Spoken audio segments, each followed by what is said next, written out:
Bonjour et bienvenue sur le plateau de Topcom.fr, la plateforme de la communication et de ceux qui la font, où nous recevons aujourd'hui une marque que vous connaissez tous, qui a été créée en octobre 1968 pour le plus grand plaisir des familles et surtout de leurs enfants.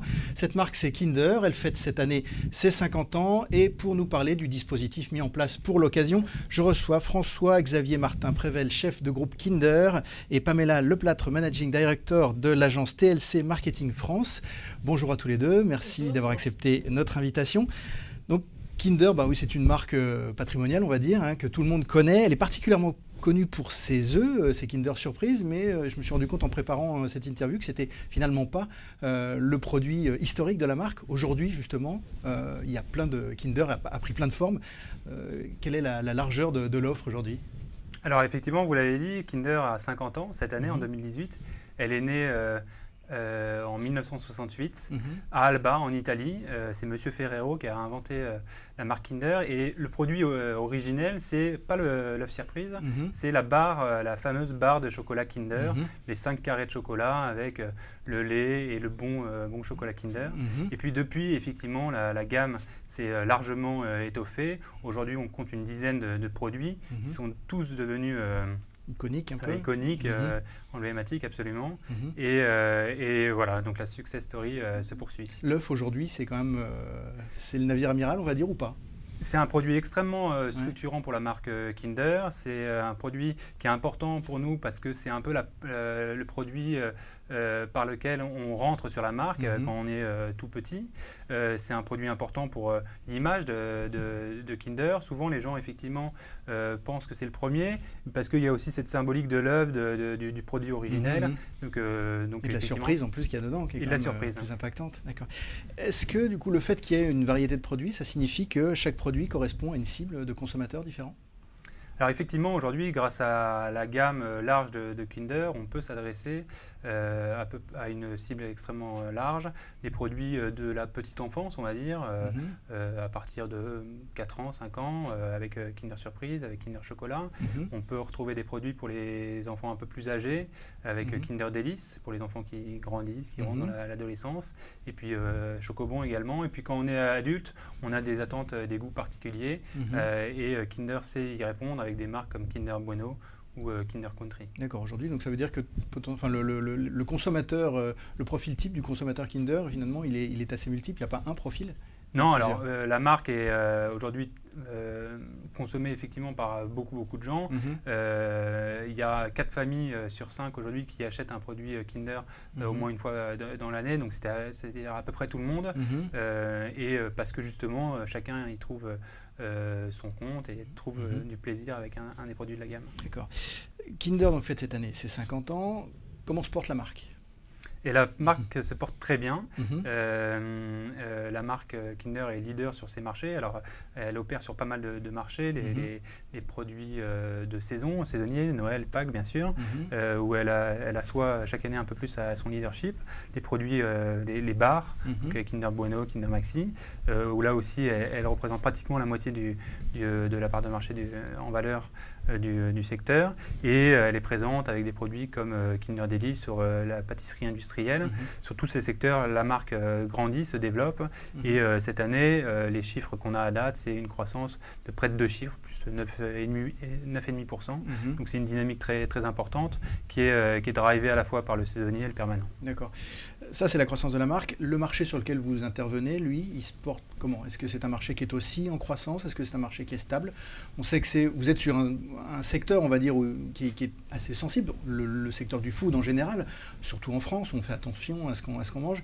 Vous touchez les enfants en particulier, là aussi, il y a une attention particulière. Comment se porte ce marché finalement ?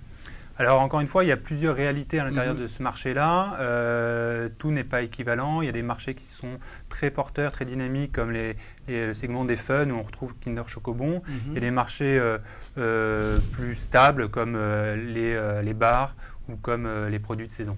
D'accord.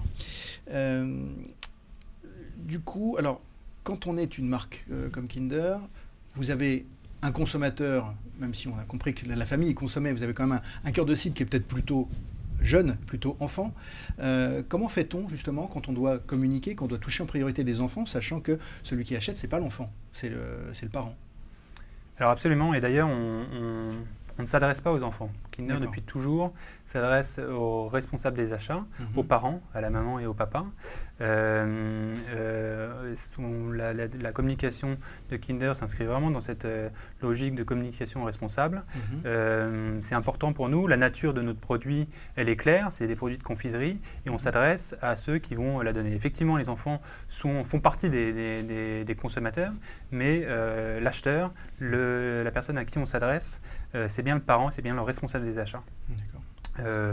Donc voilà, et à travers nos communications, à la fois dans les achats, enfin les espaces publicitaires qu'on vise et le message qu'on développe, il n'y a pas de doute sur le fait qu'on s'adresse aux parents. Est-ce que vous, alors, sur le fond, le message que vous transmettez justement à ces parents, vous le résumeriez comment, d'une manière générale ?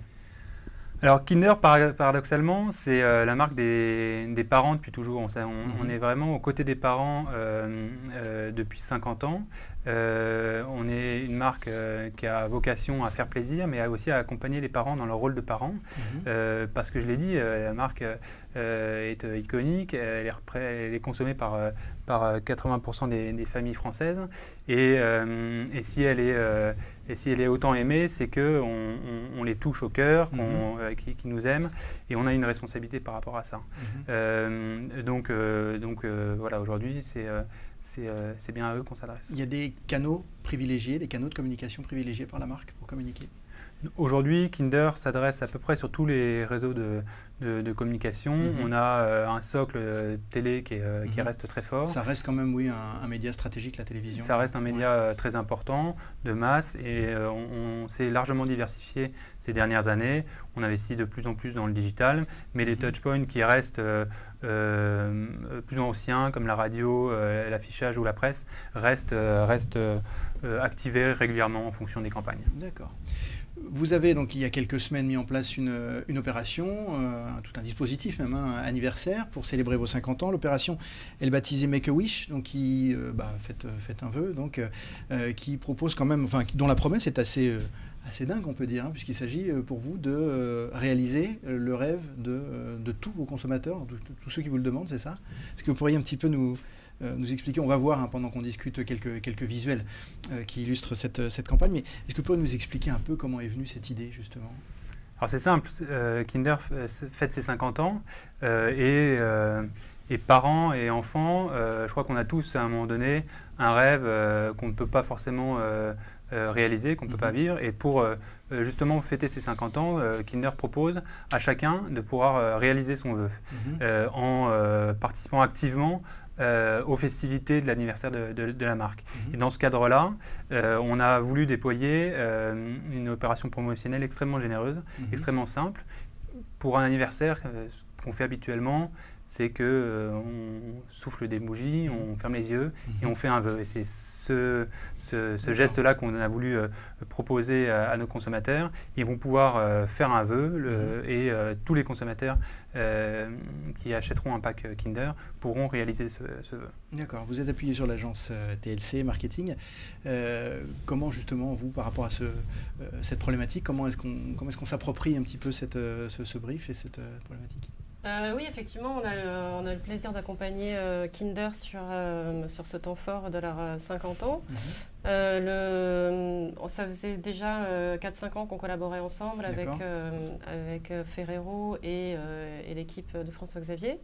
Et donc, ils nous ont interrogés sur ce temps fort des 50 ans, sur l'anniversaire, avec ce souhait de réaliser les vœux des consommateurs.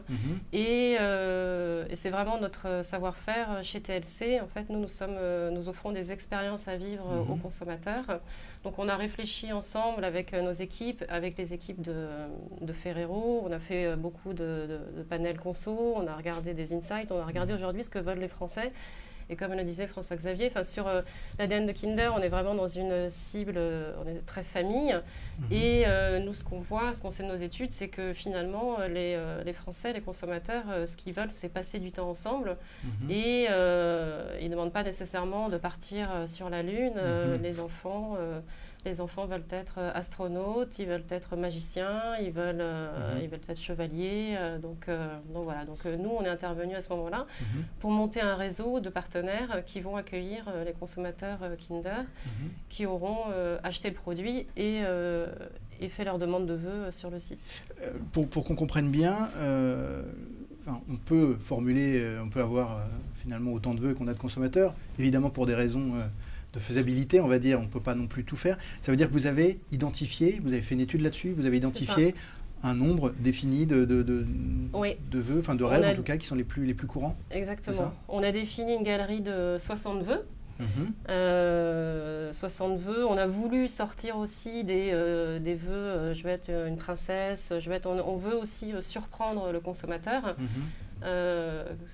Parce qu'aujourd'hui, voilà, c'est vrai, les consommateurs attendent d'être surpris de la part des marques et on ne veut pas que notre opération soit déceptive. Le consommateur achète le produit, il va sur le site et il faut qu'il soit ébloui par la galerie de vœux qui lui est proposée. Et il faut qu'il trouve son bonheur parmi tous les vœux. Expliquez-nous justement la mécanique concrète, c'est-à-dire que je suis consommateur, ça commence par où? Quel est le parcours que je vais devoir faire pour voir mon vœu s'exaucer? Alors la mécanique, ce qu'il y a de très fort sur cette OP, c'est que la mécanique est ultra simple, elle est entièrement digitale. Il y a des codes uniques sur chacun des packs. D'accord. Donc ça, c'était une faisabilité technique de la part de Ferrero. Donc il y a des codes uniques, donc le consommateur découvre l'offre, achète un produit, relève son code unique, il va sur le site de l'opération et puis là il a accès à toute la galerie de vœux.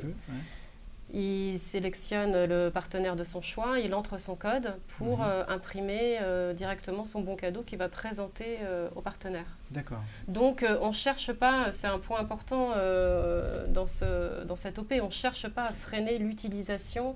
Il faut que le consommateur sente que ce soit une opération très accessible et très facile d'utilisation pour ne pas créer de déception. Et voilà, donc pour une offre qui soit le plus généreuse possible. Donc il n'y a vraiment pas de frein à l'utilisation, on ne demande pas des tickets de caisse, on ne demande pas des dossiers. C'est très très simple l'utilisation. D'accord. Ça veut dire qu'il y a potentiellement énormément de monde qui peut participer. Absolument. En fait, en réalité, tout le monde peut participer. C'est extrêmement généreux. Si on doit chiffrer, déjà, que représente, combien de packs d'ailleurs sont concernés? Aujourd'hui, il y aura 60 millions de packs porteurs de avril à fin octobre, date de fin de l'opération. Et donc, toutes les personnes qui veulent participer, qui veulent faire un vœu, peuvent le réaliser avec Kinder.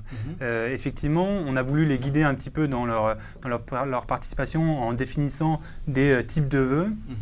En réalité, ils ont la possibilité aussi d'écrire un vœu libre à la fin de la participation. On leur dit, si vous aviez un vœu autre ou un vœu en plus, dites-le nous. Et on retrouve à la fois ce qu'évoquait Pamela à l'instant, c'est toujours des vœux assez simples. Là, au mois d'avril, on a fait gagner une famille à faire un voyage en montgolfière. Vous voyez, ce n'est pas quelque chose d'extraordinaire. Il y a un vœu libre sur 5 qui est exprimé autour des parcs d'attractions type Disney ou Astérix. Donc, c'est absolument gigantesque. Donc, c'est très intéressant pour nous comme insight et je pense que ça intéressera beaucoup de gens du marketing. Cette idée-là que ce sont au fond les choses les plus simples qui marquent le plus. Et c'est tout à fait l'esprit des campagnes Kinder qu'on a depuis 2 ans maintenant, avec la campagne Regard croisé que vous connaissez peut-être, et puis avec la campagne Perfect Day qu'on a mis à l'antenne au mois de mars dernier, et donc qui porte cette idée-là que les moments les plus simples, ce sont ceux qui comptent le plus. Et c'est dans cet esprit-là qu'on a voulu inscrire les 50 ans Kinder. D'accord. Cette opération, alors, elle est promue, le premier contact, on va dire, c'est le packaging. Maintenant, avant même d'arriver au pack, est-ce qu'il y a une campagne, un dispositif pour donner de la visibilité? On a vu quelques affiches. On les voit où? Alors, évidemment, le premier vecteur de communication, c'est le packaging. Et on va, qui a démarré au mois d'avril, et on va monter en puissance. Il y aura effectivement une campagne dédiée en télé, en digital, dans les prochaines semaines, prochains mois. Et feu d'artifice, le climax de cette période de célébration. Ça sera un événement qu'on aura au mois d'octobre, le 14 octobre, qui est la date d'anniversaire officielle de Kinder, où on invitera tous nos consommateurs à venir célébrer les 50 ans de la marque. Là encore, on les invitera à donner leur avis, à participer, à co-construire l'événement en leur demandant de choisir les têtes d'affiche, le décor, la tracklist, les animations autour, etc. Donc, ce sera une sorte de concert, une soirée festive? Ça sera plus que ça, ça sera vraiment le premier show d'anniversaire co-construit, fait par et pour les familles. Ça se situera au Kinder Arena, à Rouen, là où est né Kinder en France. Et voilà, on invitera tous les consommateurs à participer. Pour ceux qui ne pourront pas se déplacer, il y aura bien sûr un live sur Facebook pour suivre l'événement qu'ils auront eux-mêmes construit avec nous. D'accord. Il y a toute une animation, toute une activation, j'imagine, qui est faite sur les réseaux sociaux et sur Facebook en particulier. Absolument. Les semaines précédant l'événement, on invitera tous les fans de la marque Kinder à venir participer, à choisir les éléments de l'événement. D'accord. Là, l'opération a débuté au mois d'avril. J'ai plus la date exacte, mais enfin... 1er avril, on va dire. Voilà, 1er avril. On a donc un petit peu de recul, l'opération est encore loin d'être terminée, mais est-ce que vous avez déjà quelques premiers chiffres, quelques premiers éléments de retour? Oui, alors c'est effectivement un peu tôt pour avoir des conclusions définitives sur l'opération, mais les premiers chiffres sont extrêmement encourageants. On a aujourd'hui, alors qu'on n'a pas encore véritablement commencé la communication, on a plus de 100 000 personnes qui se sont connectées pour aller choisir un vœu, et il y a déjà 13 000 personnes qui ont réalisé leur vœu. Donc c'est un chiffre très important, et bien sûr à horizon de fin octobre, on imagine que ce chiffre-là sera bien plus grand. Et ce qui est intéressant de voir, les premiers vœux qui sont choisis, c'est le vœu autour des animaux, pouvoir être au contact des animaux, leur donner à manger, etc. Et on a des partenaires qui permettent ça. C'est le vœu d'être magicien, donc c'est des vœux qui sont vachement choisis. Moi, le vœu, j'avais beaucoup insisté auprès de TLC, mon vœu, quand j'étais petit, c'était d'être pompier. C'est pas très original.